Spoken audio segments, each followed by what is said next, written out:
Assalamualaikum warahmatullahi wabarakatuh. Sebelumnya, perkenalkan, saya Mulpa Putri, NIM 1904031. Saya adalah salah satu mahasiswa S1 Farmasi di Fakultas Farmasi Universitas Perintis Indonesia. Dalam video ini, saya akan menyampaikan tentang psikologi kesehatan. Pertama, apa yang dimaksud dengan psikologi kesehatan? Psikologi kesehatan merupakan cabang psikologi yang mempelajari tentang pengaruh kondisi psikologis terhadap kesehatan seseorang, mengapa seseorang menjadi sakit, dan bagaimana respon seseorang apabila dalam kondisi sakit. Selanjutnya, apa peran penting psikologi dalam kesehatan? Psikologi kesehatan mempelajari faktor psikologis yang mempengaruhi kesehatan, misalnya gaya hidup, stres, dan coping.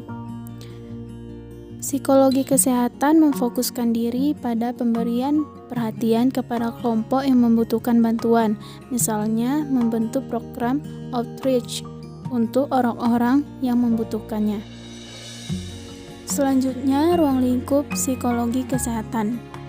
Yang pertama yaitu lingkungan akademik seperti sekolah dan universitas atau fakultas kedokteran, fakultas psikologi, dan lain-lain. Yang kedua, klinik seperti rumah sakit, pusat kesehatan mental, masyarakat atau biro konsultasi psikologi. Yang ketiga, ada praktek pribadi, dan yang keempat, organisasi seperti instansi pemerintah dan swasta, dan industri atau perusahaan. Ada beberapa tujuan dari psikologi kesehatan. Yang pertama yaitu mengevaluasi tingkah laku dalam etiologi penyakit. Yang kedua, memprediksi tingkah laku tidak sehat. Yang ketiga, memahami peran psikologi dalam experience of illness. Yang keempat, mengevaluasi peran psikologi dalam treatment. Yang kelima, teori-teori psikologi dapat dimanfaatkan dalam mempromosikan tingkah laku sehat dan mencegah sakit atau munculnya penyakit dalam skala individu maupun yang lebih luas, seperti kelompok, komunitas, maupun masyarakat. Selanjutnya, tentang konsep dasar psikologi dan perilaku. Yang pertama, konsep dasar psikologi.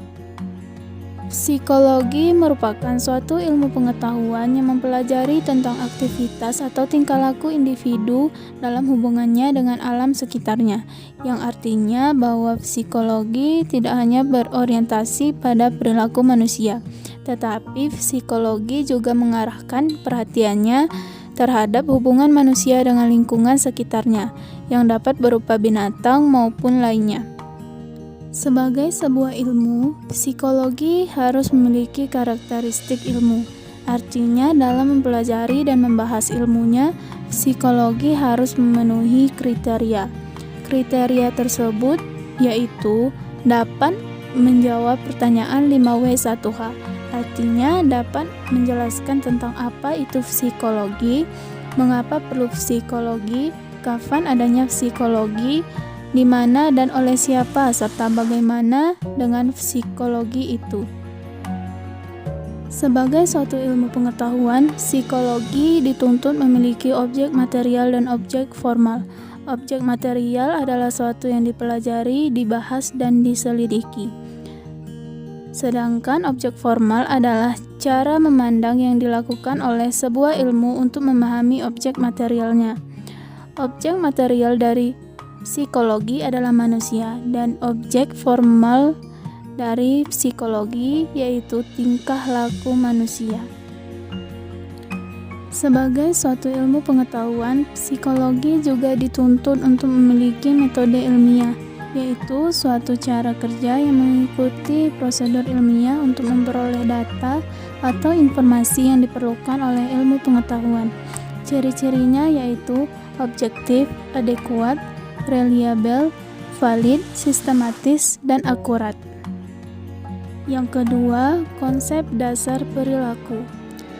Perilaku merupakan suatu fungsi dari interaksi antara seorang individu dengan lingkungannya.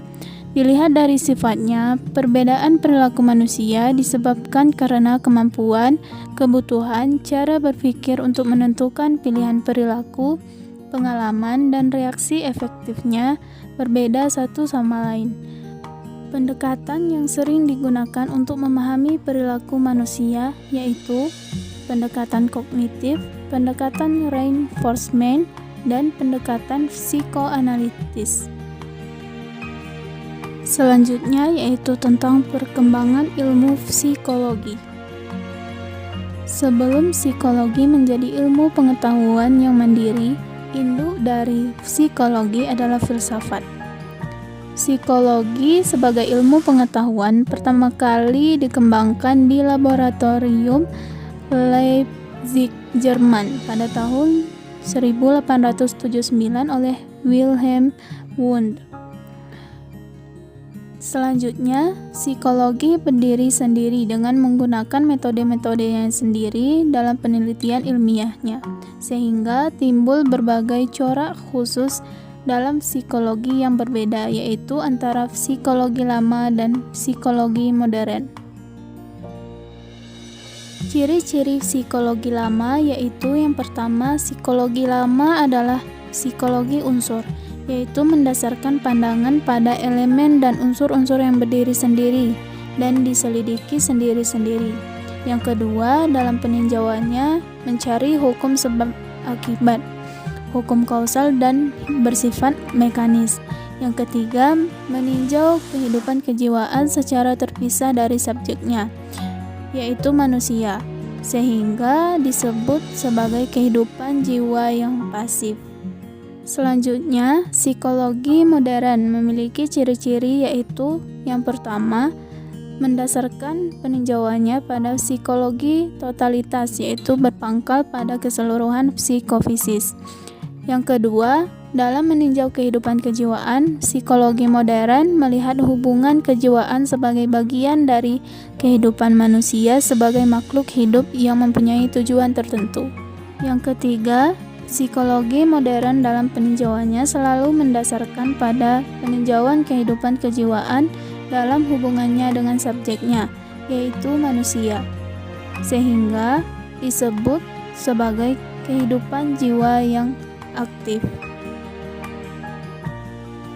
Baiklah, hanya itu penjelasan tentang psikologi kesehatan dari saya. Semoga bermanfaat dan semoga dapat dipahami.